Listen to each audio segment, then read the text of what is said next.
Hello दोस्तों, this is real Gary. आइए दोस्तों एक बार फिर से हम स्टडी करते हैं बैंक निफ्टी की। बैंक निफ्टी की देखिए आज की हमारी जो कैंडल बनी है वो रेड कलर की कैंडल बनी है, बट मार्केट की जो मॉर्निंग की ओपनिंग थी वो काफी अच्छी अपनी ओपनिंग थी, जिस वजह से हमें मॉर्निंग में एक अपसाइड का एक अच्छा मूवमेंट मिला। उसके बाद मार्केट लगभग ऑलमोस्ट 300 पॉइंट के बीच में ही मार्केट मूव करती रही। बहुत एक अच्छा वाला मूवमेंट नहीं था, और ये कल हमने डिस्कस किया था कि अगर कल मार्केट छोटी सी रेंज के बीच में रहती है, कम मूवमेंट करती है, तो एक्सपायरी वाले दिन हमें काफी अच्छा मूवमेंट देखने को मिल सकता है। अभी हम सिचुएशन देखते हैं मार्केट में क्या क्या सिचुएशन, हम सारे पॉइंट्स को हम डिस्कस करेंगे एंड उसके बाद हम ये देखेंगे कि हम कल के लिए किस तरीके से ट्रेड कर सकते हैं। सबसे पहले देखिए कि यहाँ पे एक ट्रेंड लाइन जा रही है डाउन टू अपसाइड के लिए। ये वाली जो ट्रेंड लाइन है, जब तक ये ट्रेंड लाइन डाउन की तरफ क्रॉस नहीं होती तब तक हमारा जो मोमेंटम वो अपसाइड का बना रहेगा। यहाँ पे देखिए जो कंटिन्यू जो रेंज है वो अपसाइड की बनी हुई है, हम इसको हाईलाइट कर लेते हैं इसी रेंज को। यहाँ से देखिए मार्केट डाउन आई, डाउन जाने के बाद up down up down up, फिलहाल अप है एंड अभी जो लग रहा है कि मार्केट यहाँ पे डाउन आ सकती है। रीजन इज दैट कि यहाँ पे भी एक ट्रेंड लाइन ही बनी हुई है ऑलमोस्ट, यहाँ पे देखिए। एंड यहाँ पे जो 2 पॉइंट और डिस्कस करने वाले हैं वो ये है कि मार्केट प्रीवियस 2 दिन से मार्केट अप है, आज भी मार्केट ने गैप अप ओपनिंग दी। 3 दिन से मार्केट में अपसाइड का काफी अच्छा मूवमेंट मिल गया। कल एक्सपायरी है तो इट मे बी पॉसिबल कि कल हमें डाउन साइड की ट्रेड मिल जाए। इसके पीछे एक रीजन और है कि आज की हमारी जो क्लोजिंग हुई है वो डाउन साइड में हुई है, अप साइड में नहीं हुई। अभी हम आज का चार्ट देखते हैं। आज के चार्ट को आप ध्यान से देखिए कि मार्केट गैप अप ओपन हुआ, डाउन आया, हल्का सा डाउन आया, उसके बाद दोबारा फिर से अप गया एंड उसके बाद ऑलमोस्ट कंसोलिडेट रहा। अब कल के लिए जो बेस्ट पोजीशन हो सकती है, कल के लिए जो हमारी बेस्ट पोजीशन रहेगी वो ये है कि मार्केट अगर इसी जोन के आसपास में ओपन होता है, इसी जोन के बीच में ओपन होने के बाद यहाँ पे कंसोलिडेट करे, कंसोलिडेट करने के बाद अगर लो ब्रेक होता है तो हमें डाउन साइड का काफी अच्छा मूव मिल जाएगा। सेम एज ऐसे ही कि अगर मार्केट यहाँ पे कंसोलिडेट होने के बाद एक लंबा कंसोलिडेट रहता है एंड उसके बाद अपसाइड के लिए ये वाली trend line and plus horizontal line अगर ब्रेक होती है तो अपसाइड का मूव मिलेगा, जिसमें हमारा फर्स्ट टारगेट आज का जो हमारा हाई था 36,180 मींस ऑलमोस्ट 200 ही हमारा फर्स्ट टारगेट रहेगा। अभी अलग अलग सिचुएशन में अलग अलग तरीके से हमें सोचना भी है, समझना भी है और उसके हिसाब से ट्रेड लेनी है।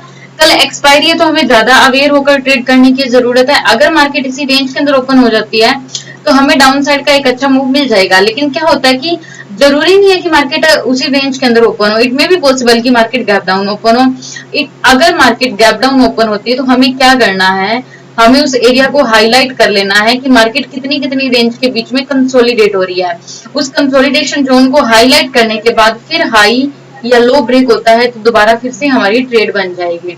बट उसके लिए जरूरी है कि आपको इंतजार करना पड़ेगा, उसी रेंज के अंदर ओपन होने के बाद हमारी मॉर्निंग में जल्दी ट्रेड बन जाएगी।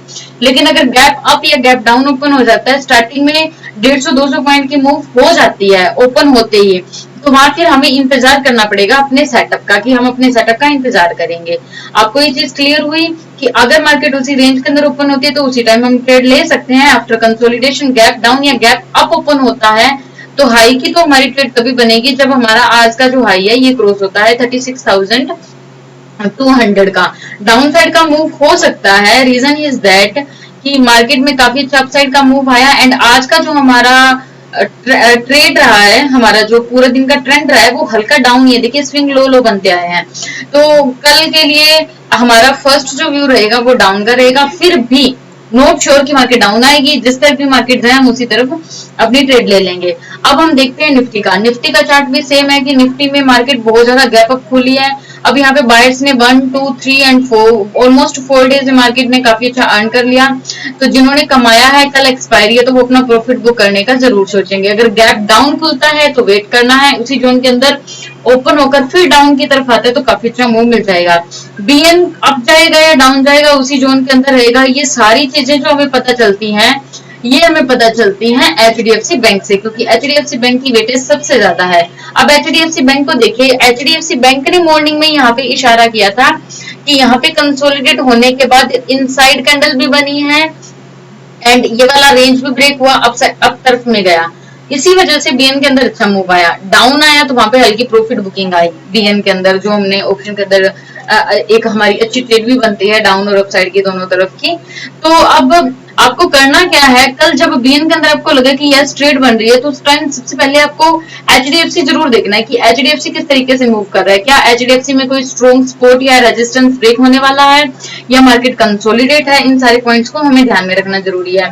तो इट मे बी पॉसिबल कि मार्केट कल गैप डाउन ओपन हो, अगर एचडीएफसी पॉइंट के आसपास कहीं ओपन होता है तो जरूरी है कि ट्रेंड लाइन भी ब्रेक हो, उसके बाद हम इसका मूवमेंट देखेंगे। सेम एज ऐसे ही हम एक्सिस बैंक को देखेंगे कि एक्सिस बैंक हमारी किस तरीके से हेल्प कर रहा है मार्केट को डाउन लेकर आने में। हर एक बैंक को अगर आप ध्यान से देख रहे हो तो एक अपसाइड मूव आने के बाद फिलहाल यहाँ पे डाउन का बना हुआ है कि ठीक है सेलर का प्रेशर आ रहा है तो कल प्रॉफिट बुकिंग का सिनेरियो बन सकता है और एंड कुछ ये वाली शेप बनेगी लाइक दैट, ऐसा कुछ।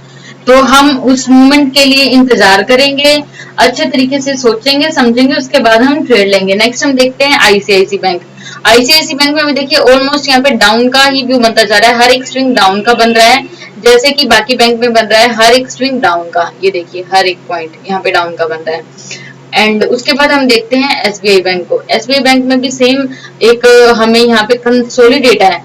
वो कहते हैं ना कि अगर मार्केट अप नहीं जा रही, मार्केट कंसोलिडेटेड मींस वो भी हमारे फेवर में है, अगेंस्ट नहीं है, कंसोलिडेट है तो भी फेवर में है।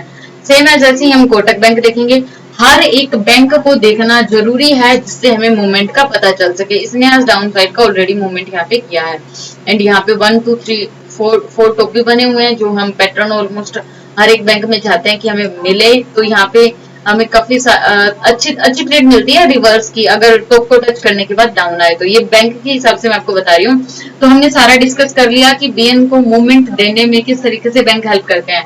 हमने जितने भी पॉइंट्स डिस्कस किए हैं होप सो कि आपको ये सारी चीजें समझ आ गई। फिर भी अगर कुछ कंफ्यूजन रहती है तो आप उन सारे पॉइंट्स को हमारे साथ दोबारा फिर से डिस्कस कर सकते हैं। मैं यहाँ पे एक बार रिपीट कर देती हूँ। मार्केट में काफी अच्छा अपसाइड का मूव आ चुका है 2 and 3 डेज से। आज कंसोलिडेट था तो इट मे भी पॉसिबल कि कल डाउन का मूव बने। अगर अपसाइड का मूव बनता है तो आज का जो हमारा हाई था वो क्रॉस होने के बाद ही हम अप तरफ का मूव सोचेंगे, क्योंकि कल एक्सपायरी है तो हर कोई अपना प्रॉफिट बुक करना चाहेगा।